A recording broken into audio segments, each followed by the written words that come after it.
ఓం నమో వెంకటేశాయ. శ్రీమహాగణాధిపతయే నమః. శ్రీరామకృష్ణగురవే నమః. పద్మనాభోరవిందాక్షః పద్మగర్భः శరీరభృత్ మహర్ధిర్రుద్ధో వృద్ధాత్మా మహాక్షో గరుడధ్వజः. శ్రీ విష్ణు సహస్రం 38వ శ్లోకంతో నామస్మరణ చేసుకుని భీష్మ ఉపదేశం విందాం. జనక మహారాజు జ్ఞాననిష్టను తెలుసుకున్న తరువాత ధర్మరాజు, పితామహ, మానవుడు భయం లేకుండా సుఖాలు శుభాలు పొందాలంటే ఎటువంటి ప్రవర్తన అవసరం అని సర్వజన శ్రేయోదాయకమైన ప్రశ్న అడిగాడు. వెంటనే భీష్ముడు, దమం, ఇంద్రియ నిగ్రహం ఉంటే చాలు, ఇవన్నీ సిద్ధిస్తాయి. శమం అంటే మనోనిగ్రహం కూడా ఈ వరుసలోనే ఉంటుంది. శమదమాలు అందరికీ అవసరం. ప్రత్యేకించి జ్ఞాన సాధకునికి దమం అత్యవసరం.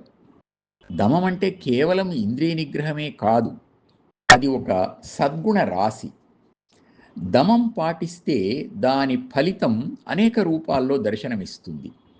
శౌచం, సంతోషం, సత్యం, భూతదయ, గురు గౌరవం, సత్సాంగత్యం, నిష్కాపట్యం, అహింస, సత్ప్రవర్తన, ఇవన్నీ కనిపిస్తాయి. ఇవి దీనికి వ్యతిరేకంగా క్రోధం, అసూయ, దైన్యం, ఆలస్యం, గర్వం, అతివాదం, పరనింద, ఆత్మస్థుతి, లోభిత్వం, ఇలాంటి దుర్గుణాలు అసలు కనబడవు. ఒక విధంగా అసంగ స్థితి వస్తుంది. భయం ఉండదు. సుఖశాంతులతో జీవిస్తాడు. అతనిలో సకల శుభాలు దర్శనమిస్తుంటాయి. మంగళమూర్తిగా ఉంటాడు అని భీష్ముడు ఇంద్రియ నిగ్రహం గురించి చెబుతున్న సమయంలో ధర్మరాజు తన మనస్సులో ఒక భావం మెదిలినట్లుంది. ఈ సాధన చాలా తీవ్రంగా చెయ్యాలా లేక ఏమైనా వెసులుబాట్లు ఉంటాయా అని అనుకున్నట్లుంది. అందుకని ఇలా అన్నాడు, నియమాలు పెట్టుకొని వ్రతస్థులైన వాళ్ళు ఒక్కొక్కసారి ఆ నియమాలను పాటించనట్లు కనిపిస్తుంటుంది, మరి అది వ్రతభంగం కాదా అని ప్రశ్నించాడు. అప్పుడు భీష్ముడు ఇలా చెప్పాడు, ధర్మనందన, వేదోక్తమైన కొన్ని క్రియలు చేసే ప్రత్యేక సందర్భాలలో సాధారణ వ్రత నియమాలు పాటించనవసరం లేదు. అది వ్రతభంగం కాదు.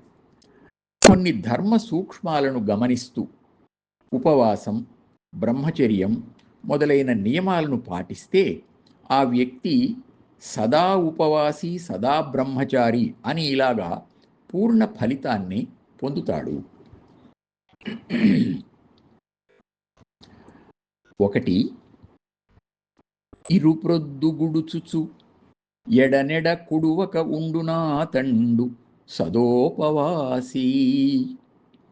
ఎప్పుడు పడితే అప్పుడు తినకుండా రెండు సార్లు మాత్రమే ఆహారం తీసుకుంటూ ఉండేవాడు సదా ఉపవాసి అనే చెప్పబడతాడు. 2 ఋతుకాలమున ఆత్మసతియంద రతిసల్పు భవ్యశీలుడు సదా బ్రహ్మచారి. ఇంద్రియ నిగ్రహంతో ఉండే ఏకపత్ని వ్రతుడు సదా బ్రహ్మచారియే. 3 దేవ పితృ అతిథి పూజా విధులందు ఇడి మరి నంజు పురుషుడు అమాంసభోజీ. దేవతలు, పితృదేవతలు, అతిథులు, వీరికి శాస్త్రోక్త వేదోక్త పద్ధతిలో మాంసం నైవేద్యంగా పెట్టవలసి వచ్చినప్పుడు దాన్ని వారి ప్రసాదంగా తీసుకున్నవాడు శాకాహారియే. ఏదో ఒక సందర్భంలో పితృదేవతలకు మాంసాన్ని నైవేద్యంగా పెట్టడం అనే విధి ఉంది అని మహాభారతంలోనే అరణ్యపర్వం పంచమాశ్వాసంలో ధర్మవ్యాధోపాఖ్యానంలో ఉంది. ఇంతకు ఇంద్రియ సుఖం కోసం కాకుండా శాస్త్రోక్త విధి కోసం ఆచరిస్తే అది వ్రతభంగం కాదు అనేది సారాంశం. ఇక 4వ అంశం, తన ఎట్లు పంక్తివారును భుజింప భుజించు అంచితాత్ముడు విఘసాశనుండు. పంక్తి భేదం చేయకుండా తాను తీసుకుంటున్న ఆహారాన్ని అందరికీ సమంగా అందేటట్లు చేసే వ్యక్తి దేవ పితృ ప్రసాదాన్ని తీసుకున్న వానితో సమానం. అంటే దేవతలకు నైవేద్యం పెట్టిన తర్వాతనే ఆహారం తీసుకోవాలి అనే వ్రతంలో ఉన్న వ్యక్తి ఒకవేళ ప్రయాణాది సందర్భాల్లో అది కుదరకపోతే పై విధంగా తాను తినే ఆహారాన్నే పక్కవారికి కూడా అందజేసి తర్వాత తాను తీసుకుంటే అది ప్రసాదమే అవుతుంది, వ్రతభంగం కాదు అన్నమాట. ఇక 5వ అంశం, భృత్యవర్గంబు కుడిచిన పిదపగుడుచునాతడు అమృతాసి. 6, దివసంబునందు నిదురవోని పుణ్యాత్ముడు అస్వప్నుడు. ఈ పొలములగు మహాధిక వ్రతములు దేహబాధకములు.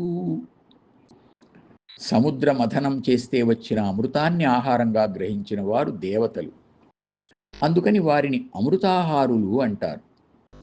తన పరివారం సేవకులు కూడా భోజనం చేసిన తరువాత ఆహారం తీసుకునేవాడు అంతటి అమృతాహారియే, అంటే దేవతలతో సమానమైన వాడే. ఇక నిద్రా విజేత, నిద్రను జయించినవాడు, అంటే పూర్తిగా రాత్రింబవళ్ళు నిద్ర లేకుండా ఉండనక్కర్లేదు, పగటిపూట మాత్రం నిద్రించకుండా ఉంటే చాలు, అతడు నిద్రా విజేతే. మహావ్రతాల తీరుతెన్నులు ఇలా ఉంటాయి ధర్మనందన. ఇవన్నీ దమానికి, అంటే ఇంద్రియ నిగ్రహానికి సాధనాలు.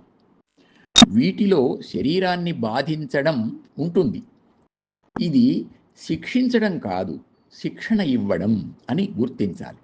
అందువల్లనే కొన్ని ధర్మ సూక్ష్మాలను కూడా తెలుసుకోవాలి. పైన చెప్పిన విధంగా కొన్ని ప్రత్యేక సందర్భాలలో నియమం తప్పినా వ్రతభంగం జరిగినట్లు కాదు, ఆ వ్రతం సక్రమంగా జరిగినట్లే దాని ఫలితం సంపూర్ణంగా లభిస్తుంది, ఇంద్రియ నిగ్రహం వస్తుంది. ఫలితంగా నిర్భయత్వం, ధైర్యం సిద్ధించి సకల సుఖాలు శుభాలు సంప్రాప్తిస్తాయి అని భీష్ముడు ఉపదేశింపగా ధర్మరాజాదులందరూ సంతృప్తిగా ఆయనకు మనస్సులోని కృతజ్ఞతలు తెలియజేశారు. ఓం నమో వెంకటేశాయ.